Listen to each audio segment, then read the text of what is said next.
Good morning, my dear brothers and sisters. We would like to welcome all of you to the Manila Cathedral as we celebrate today the solemnity of the Ascension of our Lord. At madami po tayong mga ipinagdiriwang ngayong araw na ito. It's Ascension Sunday, and this Sunday is also Mother's Day. And we would like to greet all the mothers who are here. Happy Mother's Day po sa inyong lahat. Palakpakan po natin ang ating mga nanay. Salamat po sa inyong pagmamahal para sa amin. And part of the celebration of Ascension Sunday is also the World Communication Sunday.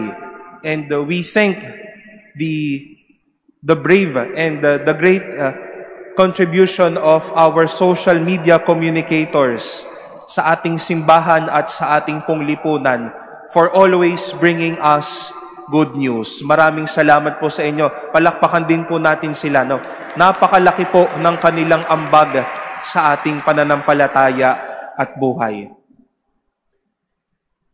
Mga kapatid, alam po natin na malapit na ang Ascension Sunday. Kung siguro po sa mga halos araw-araw pong mga nagsisimba po sa inyo, kung inyo po laging maririnig na madrama na si Lord sa kanyang mga alagad. Those stories may not be post-resurrection stories, but those stories were scenes from the Last Supper, when that was the moment when he was boldly telling his disciples, I will be away from you. In a little while, you won't see me anymore. In a little while, I won't be present among you anymore. Usapang pamamaalam po tayo, no? Wala naman po sigurong masaya kapag ang pag-uusapan ay pamamaalam. Malungkot at mabigat po sa puso kapag may namamaalam sa atin. May maalala lang tayong nawala sa ating buhay. Naku po, napakasakit na niyan. Yung mawala lang yung importanteng tao sa buhay mo, it's a painful experience as well. And today, we seem to be bidding goodbye to the Lord. The Lord also bidding goodbye to us. But take note, we celebrate it on a Sunday. I am wearing white. We've been singing praises. So kanina kinanta natin, let heaven rejoice and earth be glad. Let all creation sing. We sing the Gloria today. We are happy because it's Sunday and we are all here. Hindi ba kapag aalis ang mahal mo sa buhay, malungkot ka?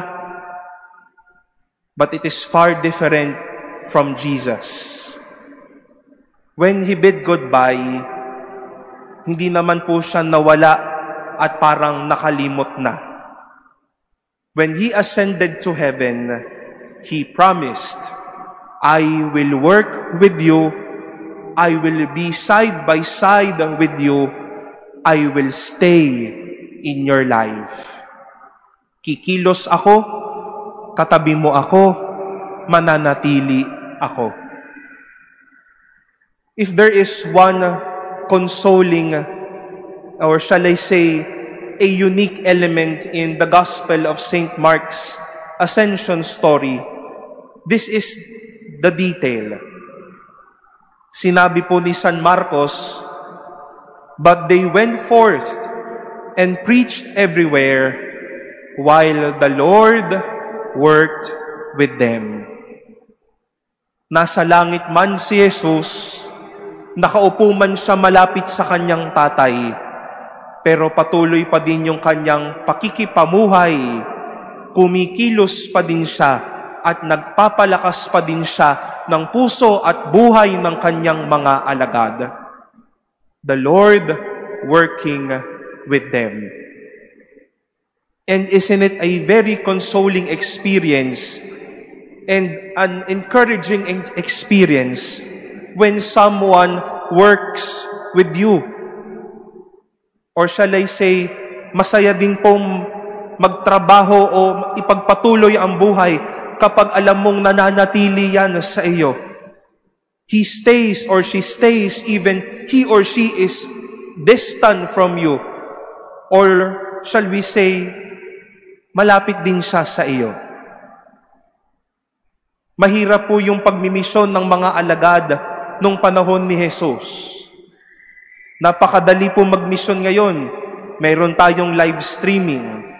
If a missionary will go to another place, he can go by plane, by road. But before, it's a very meticulous and very difficult one. But the apostles may have said to themselves, the Lord is working with us. And I think we can do it. At nagawa naman po nila. Dahil hindi naman nang iwan si Jesus, kundi nanatili si Jesus at patuloy na kumikilos kasama nila sa buhay na ito. And as we also live our life today, my dear brothers and sisters, talaga naman po, naisampal na po sa atin yung hirap ng buhay. Mas mahirap harapin ang buhay kapag yung taong sanang aalalay sa iyo ay nawala o nakalimot na. But this feast we all celebrate today is but a reminder for us. Jesus may have bid a goodbye, but He never left our hearts. He works with us. He stays with us. He will keep on inspiring us. It's Mother's Day, and I would like to share an experience both from my father and my mother, from our parents. Bilang isang teenager, mukha pa naman po akong bata, 28 years old pa lang ako. Siguro sa mga naging kaedad ko dito, sa mga bata dito, naramdaman ko rin bilang teenager na parang ang corny-corny. Si mami, si daddy, laging nakabuntot sa akin. Naramdaman po namin yung magkapatid siguro marahil. Kasi po, as a young seminarian, I was used to be invited, even before, people who would like me to share or to give them talks and recollections. Or kapag meron po kaming serve kay Eminence dito sa katedral o nasaan man ho kami, magugulat ho ko ang magulang ko makikinig sa akin. Akala ko dadalhin lang ako doon, maya-maya nang dudoon na sa dulo makikinig. Siyempre nandun, re-recordan kami ng kapatid ko, magpipicture. Ayan. Ang kapatid ko po, if there are choral events, or sometimes when he would be asked to sing the psalm, nandyan din po ang magulang namin. Lay minister po yung tatay ko, pero kitang-kita mo yung kamay niya, nakaganon, taas-taas ang cellphone. Nanay ko medyo, shy type pa po, itatago pa po yung cellphone niya. Minsan po talaga parang nakornihan na ako, ba't kailangan nyo ba lagi nyo kaming pinapanood, lagi kayong nandyan. But late have I realized as I was growing na kaya pala nairaraos namin yung mga panahon na iyon. Kaya pala gumagaan po yung loob namin kahit nakakakaba yung mga ginagawa po namin. Kaya pala nagagawa namin ng maayos yung mga responsibilidad na iyon dahil they were there working with us. Their presence was just a beautiful means, a beautiful expression of them. We are working with you. Sinasamahan namin kayo para maging maganda ang outcome na iyan, para makapagbigay puri din kayo sa Diyos. And this is the gift of this feast, my dear brothers and sisters. We remind ourselves na bakit tayo humihinga ngayon, bakit tayo productive and fruitful sa mga oras na ito. Bakit meron tayong mga biyayang hinihingi at pinagpapasalamat? Bakit po tayo naririto ngayon? Dahil kumikilos at kasama natin ang Diyos. The Lord working with us. And as I've said, today is World Communication Sunday. And I hope whenever we would use our modern technologies, scan through our cell phones and tablets, read through homilies, or listen through some words of inspiration from people, let that be an experience of God working with us. At hindi lang po sa ating simbahan. Sana rin po kung meron man pong mga nagtatrabaho dito o nanonood na mga social media advocates in our society, whenever you spread a news, spread a news that would remind people God is working with them. Siguro po nung nakita ninyo na uulan ngayong Mayo, God is working with us. Nung makita po nyo siguro na bumaba ang gas, God is working with us.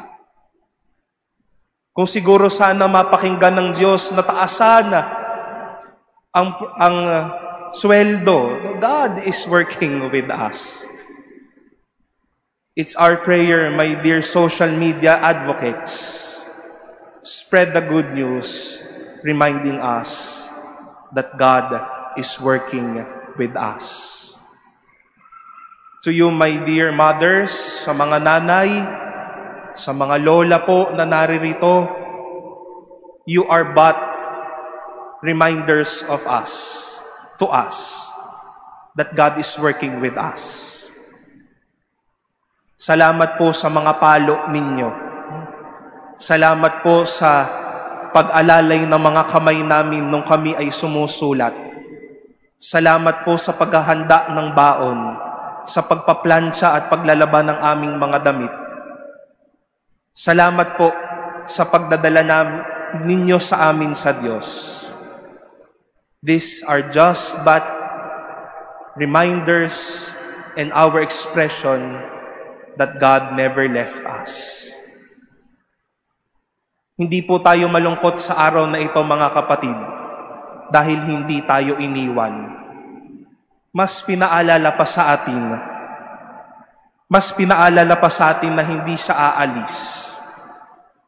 That is why we can do well in this life, we succeed in this life, happy because the Lord is working with us. He may have left for heaven, but He never left our lives and our hearts.